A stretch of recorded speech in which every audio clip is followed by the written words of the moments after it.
Welcome back into the Sports Source. This segment of our show brought to you by Safety Systems. And if you are building or remodeling your home, make sure you and your contractor turn to Safety Systems right off the bat. Build the media room you want. Create a fully automated push-button home. As I said last week, it's the Jetsons. Safety Systems can do it for you. Control everything from your tablet or your smartphone. They are the folks to call. Make sure your contractor does it if you are remodeling or building. Safety Systems. All right. This week I've had a couple of people ask me for my take on the UT season. I always get the same thing. Now, what's your real take? Like on TV, I'm going to lie. But I said 10-2. I think 10-2 is good. The two people both responded the same way, and that was, who's going to beat them? Literally, that was the response. Who's going to beat them? So I wanted to compare those lineups. There weren't a lot of spots.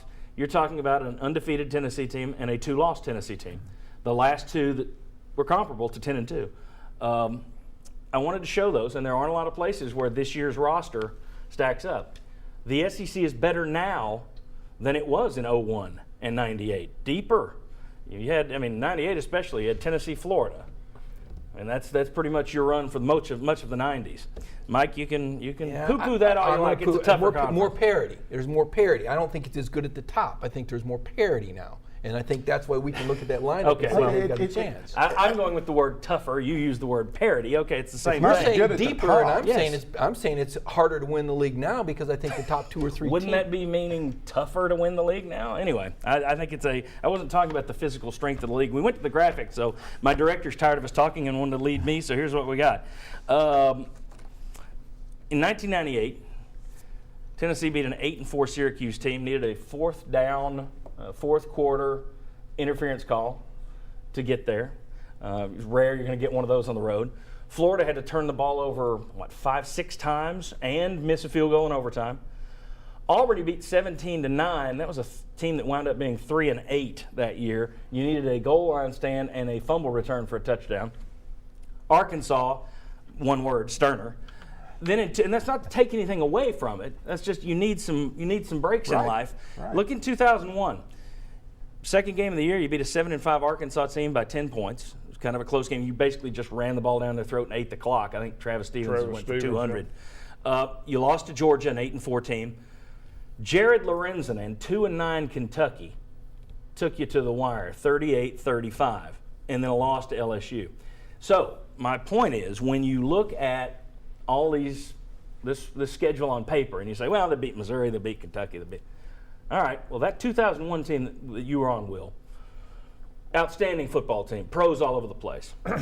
You got by a 2-9 Kentucky team, 38-35. I just think that to say 10-2, well, who's going to beat them? Well, it's the SEC. Anybody could beat them.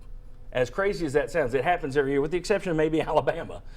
So I look at that, and Mike, you're different. You think that they've got a real shot at 12-0. The last time you were here, we discussed this.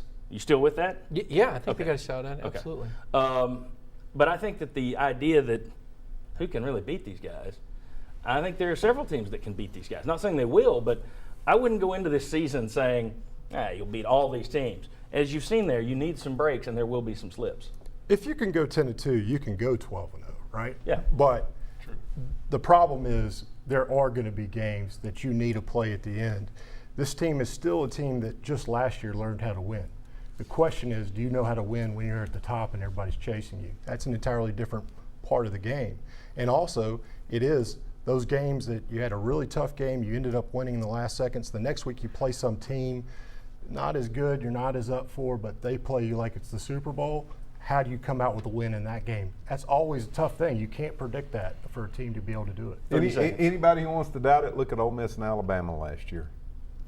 Ole Miss had to make 2 remarkable, incredible plays, and Alabama turned it over 5 times. One that bounced, touchdown that bounced off the guy's head. Things happen. Yeah, things happen. I was surprised with the response. Who's going to beat them? Come on. It's like, remember your own history. Remember your own history. All right, when we come back, Mike Griffith has covered, 6 other head coaches, I guess. I want to ask him what he thinks of Butch Jones' practice. He's seen a week of it. How does it compare to those other coaches? Come on back, he'll tell you.